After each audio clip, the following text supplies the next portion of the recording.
So is meditation just a make-feel-good practice, or is there science and physics behind it? The purpose of this video is to explain some physics behind why manifestation works and how it works. My name is Nikita Zhitov, and I've been a real estate investor and developer for over 20 years. The reason I want to make this video is because a lot of people think that meditation and manifestation is just woo-woo practice and it doesn't work. It has made significant changes in my life and enabled me to make tens of millions of dollars. So I want to share some physics and science behind the art form of meditation. What is thought? So there was a famous experiment done by MIT professor in early 1900s, Duncan McDougall, where he was essentially putting a dying patient on a weight scale and trying to measure the weight of their soul right at the moment of death and to see if there's any changes. What he discovered is that during the times of intense brain activity, the brain weighs on average about 1 gram higher than during normal brain activity. Conversely, during absence of thought, i.e. during the meditation, brain waves on average 1 gram less. So the thought is just not an abstract concept. It's a measurable material unit of information. There is also a principle in quantum physics called the quantum superposition, where observation changes reality. So in quantum physics, any subatomic particle such as the electron exists in all possible states at once. The act of observing the particle collapses the wave function into where the particle chooses one particular path. So the human consciousness is essentially acts as a quantum observer. Your attention literally creates reality out of many possibilities and options. So there is also a very famous experiment called the double-slit experiment, where they shot the 2 electrons through the narrow slits, and what they expect to get on the other side was like dot, dot, dot, dot, dot, dot, dot. But what they got on the other side is waves. Waves of probabilities, essentially. So they put a camera inside the box to see what was going on in there, why there is waves coming out on the other side instead of just, dot where the electron was being shot at. As soon as they put the camera inside, what they got is dot, dot, dot, dot, dot. Take the camera out, wave. Put the camera back in, dot, dot, dot. It proves that electrons have consciousness. It has a consciousness enough to know when it's being observed. So if you think about it, it means that everything, all the immaterial things that we have around us have consciousness, including this chair, this wall, the paint.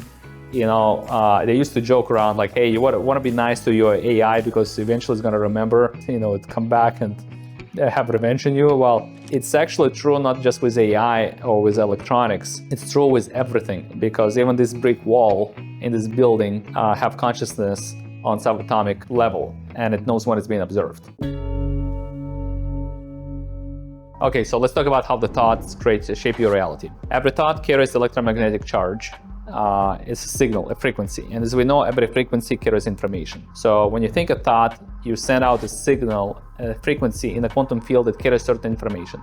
And whenever there is a frequency match with the potential in a quantum field, all possibilities exist. Quantum field essentially adapts itself to the probability to match the thought that you have in your head. Here's how the process of meditation works. You go into the quantum field by becoming nobody, nowhere in the place, no time. You completely eliminate the thoughts and the mental, the noise frequencies in your head. And once you're in the quantum field, a thought of something, a thought of a probability or possibility creates an instant vibrational match with that possibility.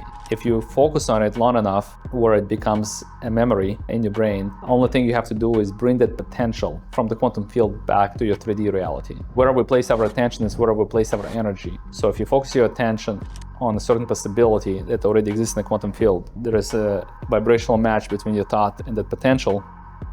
And the only way to achieve that vibrational match, you just have to become aware of it. So it's actually very simple to do. What you focus on increases in photon density, because everything is energy, and essentially just matter is the energy transformed.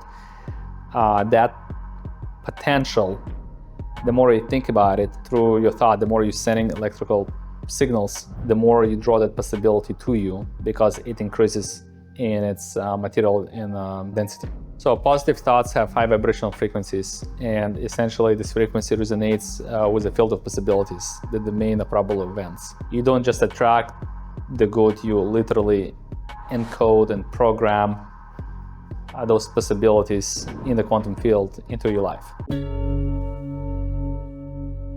So here is a summary of practical application. First, visualization. Mental images create a matrix of possibilities. Meditation, it's a cleansing of quantum field from the noise frequencies.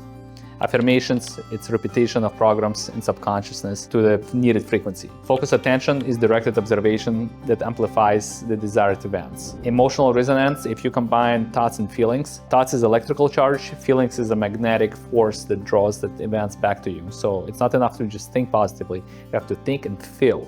And the way you think and the way you feel creates a state of being. So you have to be that future version of yourself in order to attract those events into your life. So the emotional, any thoughts that charge emotionally, it creates emotional resonance, and feelings intensify the quantum effect of those thoughts. So they're more likely to manifest in your life. So let me give you an example how this works in the real life, right, in the 3D reality. Not that long ago, maybe less than a year ago actually, I was buying a big retail property, and I needed $10 million for down payment on this property.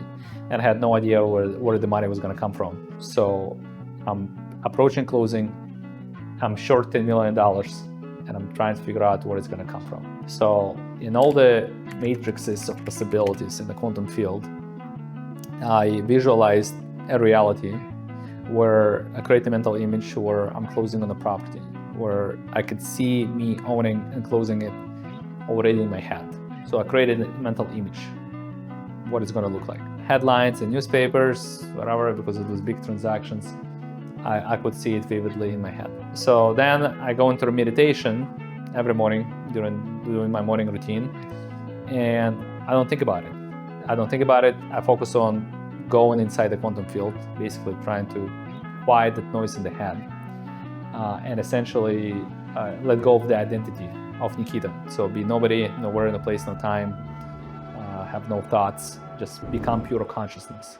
That's a prerequisite, that's a requirement to enter the other side, so to say, to enter the quantum field. And once you are aligned and attuned with the quantum field, with all possibilities, then you can start thinking about things when you're there. Any thought of a possibility creates an instant vibrational match with that possibility. I do guided meditations for myself. Guided meditations meaning I've recorded my own affirmations and guidance, because sometimes when you're in a meditative state, you just think of nothing. So it's good to remind yourself, why you're there and what's the intention behind the practice. I recorded meditations like we're in a present tense moment where I'm closing on the property. I have recording, I'm looking at recording numbers in present tense, reading the newspaper that talks about my acquisition in present tense. So I'm going through all those mental kind of rehearsals. So the repetition of it programs it into your subconsciousness where it becomes a second nature. Change your reality, it's not enough to just think in different way, you have to also feel a different way. So your thoughts and your feelings create your state of being. You have to be that version of yourself who have already closed on it, who is already abundant, who already have the thing that you desire. In my case, it was this retail property. I experience and feel all those things I would be feeling as if it already happened. I try to experience all those emotions because they supercharge your thoughts, and the feelings essentially intensify the effect of those thoughts in the quantum field. And I just try, when I exit the meditation, I try to keep that thought in the head, but also bring those feelings back with me and continue feeling those feelings with my eyes open, just like I would with my eyes closed. After about 3 or 4 weeks of this, as we were approaching the closing of these practices, which I did at least 4 or 5 days a week, meditating on this particular possibility, somehow, somewhere, the money appeared in my life where I had the necessary funds to close the transaction. It was a $26 million transaction for which I needed $10 million that I was short. When I started meditating on it, I had already the feeling and the knowledge and the intuitive knowing, the inner knowing that it's going to happen. It's already happened, just not yet. So as you can see, meditation is just not a woo-woo practice for gurus, for shamans. Meditation can be used by business people to generate wealth, to solve problems that otherwise cannot be solved. Because if all possibilities exist in the quantum field, there is gotta be a possibility that's unknown to us, or there's a version of us without this particular problem. So I personally do meditations every day. Every morning it's a different intention and different issue or goal that I'm trying to solve. And my competition keeps wondering, like, how do I keep getting so lucky? What they don't know is that they trying to solve their issues from the 3D reality playing field. I'm solving my challenges from the quantum level. So I think I have a competitive advantage over my competition and what seems like miracles to the outside world. But to me, it's miracle has become a way of life. So there is infinite number of possibilities in the quantum field. And there is every version of you already exists. You just have to become aware and align your personal frequency at which you vibrate your energy with the energy of that version of you, of that potential in the quantum field that is more abundant. The frequency of wealth. Start thinking, feeling, and acting that way today. Become that version. And when you become that version, you'll see how your reality and your bank account changes. Thank you for watching The Frequency of Wealth, and I wish you to find your frequency that's right for you.